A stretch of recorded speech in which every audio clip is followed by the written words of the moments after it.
Yeah, that worked. My bad. Okay. How we doing, guys? Okay, again, take freaking 2. Because this happens all the time. What happens is I only have 16 gigabytes on my phone, okay? And when I have all of our videos, like, stored on my phone, so, like, I have to delete some in order to record other ones, because it's terrible. So, like, we're, like, in the middle of recording. We were, like, 10 minutes into the other video, and it friggin' just cut out on us, because we're idiots, and we forgot to delete videos, so, anyway. I think we were beyond 10 minutes on that video. I really think we were at 14. That pisses me off. Anyway. Yeah, anyway. So, go on. Let me grab my coffee. Okay. So, we're going to be talking about the 2 blondes that were at the Masquerade Ball and the Season 2 finale, Unmasked. This is for Romello Estrada. And Megan and I said, you know, obviously one person has straight hair, the other person has curly hair. They're both blonde. And it's probably done just to screw with our minds, because it is PLL. So they're probably doing this just to, like, screw around with us, make us think more. But then again, you know, like, do we really think too much into it when it comes to Rosewood? It's one of those catch-22s where it's like, are we thinking too much into it? Or are we not thinking enough? Or are we not thinking enough? Yeah. I don't know. I firmly think that things that we don't focus on are the ones that will be like, holy shit, we should have known this. And then things that we obsess over too much. It's going to be like, why the frick did why the hell did we even care about this? this? Why did we even give a shit? That doesn't even make any sense. But now, do we think that one of the people at the Masquerade Ball was Allie? Yes. Probably, yes. If Allie's still alive, we do think that she is following the girls around to protect them. Didn't somebody want us to talk about where Allie would be?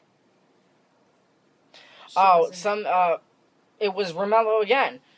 He thinks that Allie is trying to infiltrate Mona's A-team, and that she's Big A, somehow working out of Ravenswood. That's a good theory. It's a possibility. You never know. It is PLL, and it does tie in with Ravenswood, as we'll find out in October. And in fact, we'll find out on July 16th, because Toby and Spencer go to Ravenswood to look into the whole phone number thing with Tippy the Parrot. So, maybe that'll clue us in a little bit. But then again, Ravenswood has been said to be like a supernatural show with, like, paranormal elements to it. So if that is the case, then it makes you think, like, is Allie actually going to be alive? And that's where we brought the whole thing with Caleb into it possibly dying in the summer season. What I don't understand is, why is nobody going to check Allie's parents' beach house? Like, at Cape May. Exactly. Maybe she's staying Maybe there. that was the clue. Why? Like, I don't understand. Like, why is nobody going to check there? Like, why? Maybe they did. Who knows? Oh, off camera? Off camera. Off camera. Yeah, they didn't tell us about that. But anyway, yeah, we think that Allie's probably... That could have been, it could have definitely been Allie at the Masquerade Ball. Because we do think if she's alive, she is trying to protect these girls in some way. We don't think Allie is, Big A. We don't think Allie's even on the A-team, so. And how many people are they going to say is on the A-team for good reasons? You know what I mean? Like, how many times are they going to use that excuse? What the hell kind of face is that? You look like an old man. You looked like, you know who you looked like? Gosh, Orville Redenbacher. Sweet. I need a big-ass pair of glasses. Do it again. That was so dumb.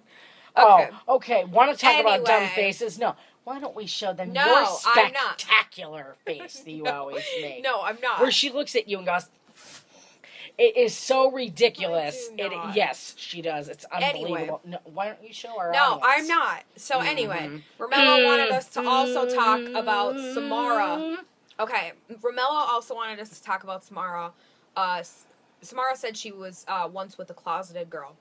And he said maybe it was Allie. It's a possibility, but we're kind of leaning more towards probably not. Only because Samara really doesn't have any like connection to the story. You know what I mean? Like we don't really. She's been played out in season 1. You haven't even seen her since then. It could have.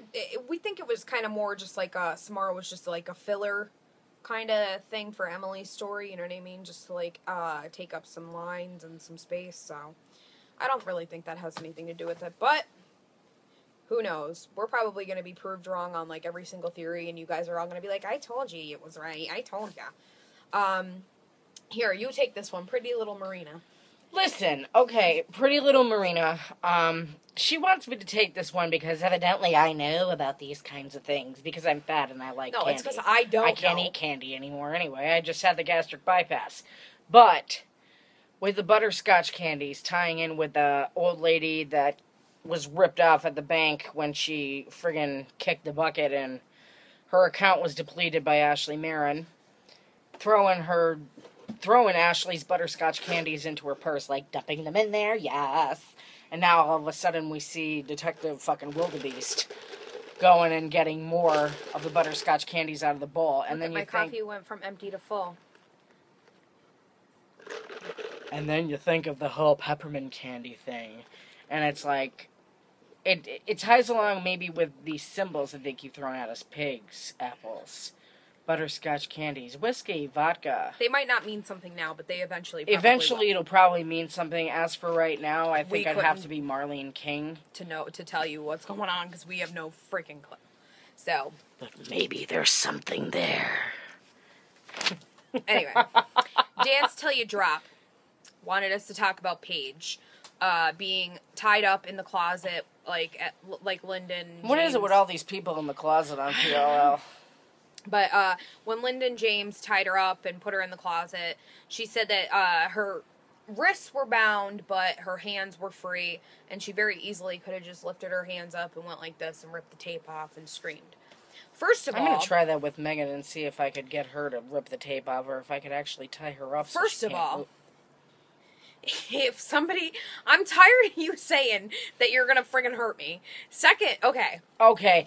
You people should have been here and witnessed what Megan said to me earlier, but I'm too much of a lady to repeat that on YouTube.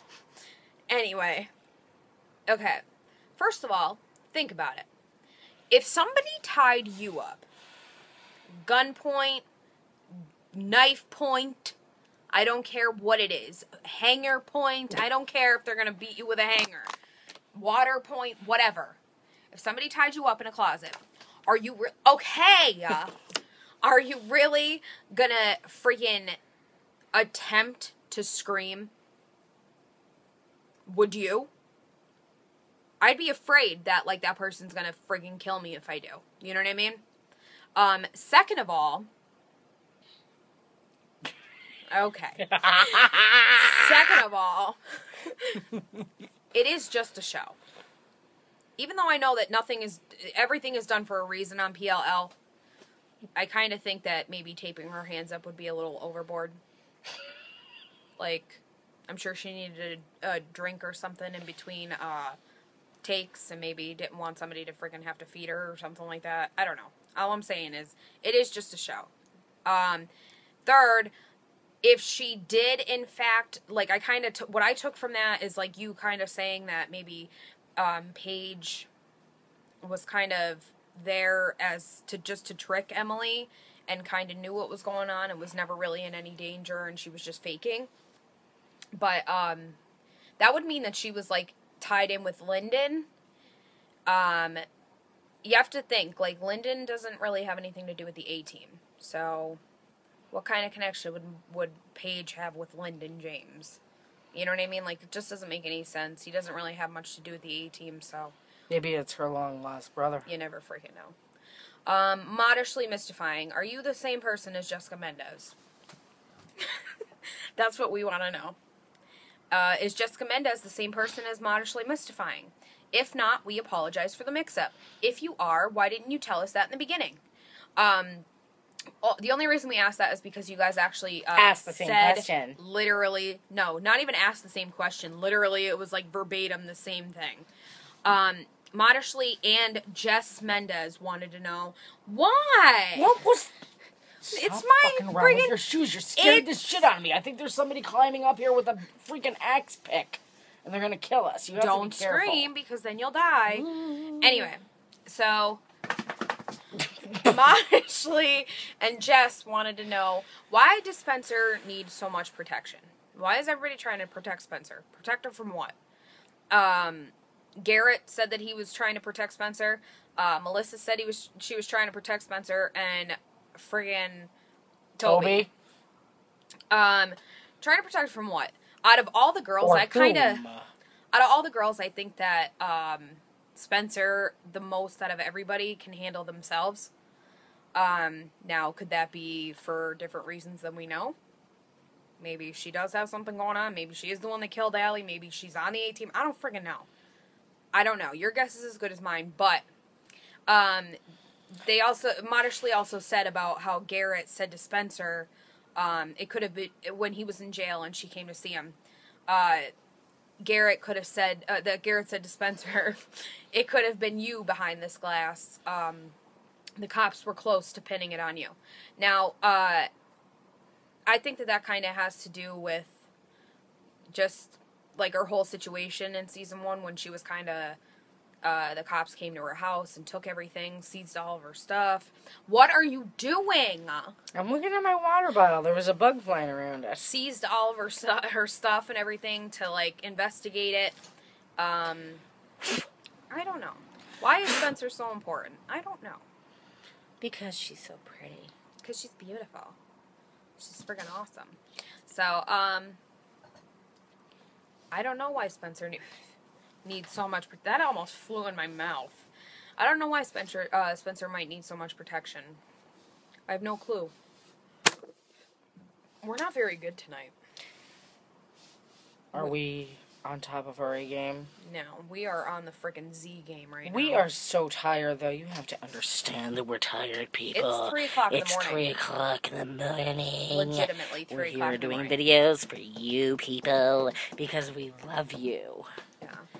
We've been doing this for like the last 45 minutes, and we're tired. If this bitch's phone would stop exploding in the middle of a video. Anyway, so...